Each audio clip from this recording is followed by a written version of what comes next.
और इसी बीच महाराष्ट्र सरकार ने नई इलेक्ट्रॉनिक व्हीकल पॉलिसी जारी कर दी है।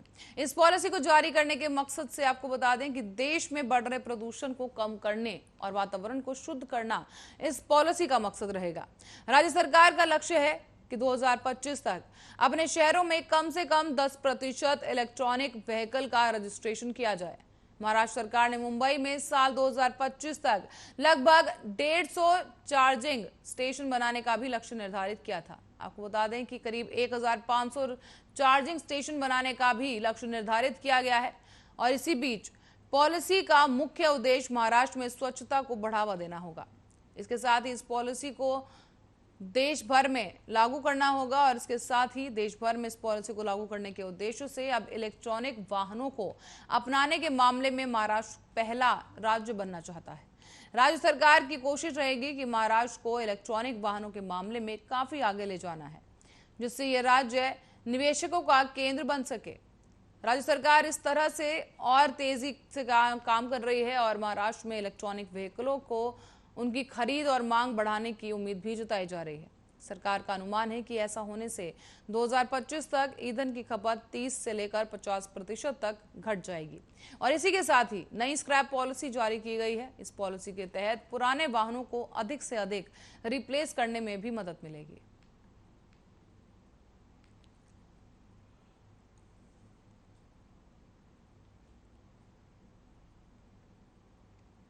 भारत के विदेश मंत्री एस जयशंकर अपने चीनी समकक्ष वांग यी के साथ द्विपक्षीय बैठक कर सकते हैं। माना यह जा रहा है कि भारत और चीन सीमा पर जारी गतिरोध को लेकर यह बातचीत की जा सकती है। और इसके अलावा दोनों ही देशों के विदेश मंत्रियों के बीच अफगानिस्तान में सुरक्षा की मौजूदा स्थिति पर भी चर्चा हो सकती है। बताया यह जा रहा है कि विदेश मंत्री एस जयशंकर इस बैठक में अपने चीनी समकक्ष के साथ पूर्वी लद्दाख में एलएसी के मामले पर और जल्द से जल्द ईमानदारी से हल की बात पर जोर देंगे। बता दें कि एस जयशंकर शंघाई सहयोग संगठन के विदेश मंत्रियों की परिषद और अफगानिस्तान पर एससीओ संपर्क समूह की बैठक में भाग लेने के लिए तैयार होंगे। और इसी के साथ ही भाग लेने के लिए वो तजाकिस्तान के दुशांबे पहुंच चुके हैं। इसी बीच एससीओ की बैठक में अफगानिस्तान में तालिबान की आक्रामक स्थिति पर फोकस रखने की भी संभावना जताई गई है, जिसमें कट्टरपंथी ताकतों की ओर से तजाकिस्तान को जोड़ने वाली सड़क अमू दरिया और हेरात के जरिए ईरान के लिए एक अन्य जमीन पर कब्जा करना शामिल है।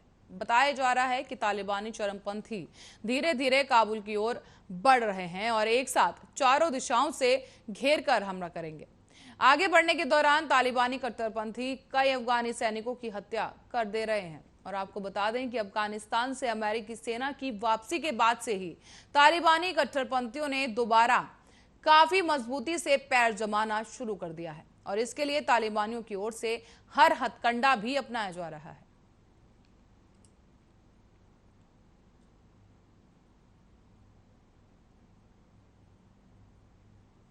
वहीं दक्षिण कश्मीर के पुलवामा में सुरक्षा बलों को बड़ी कामयाबी मिली है। रात 1 बजे से पुलवामा में चल रही मुठभेड़ के दौरान सुरक्षा बलों ने 3 आतंकियों को ढेर कर दिया है।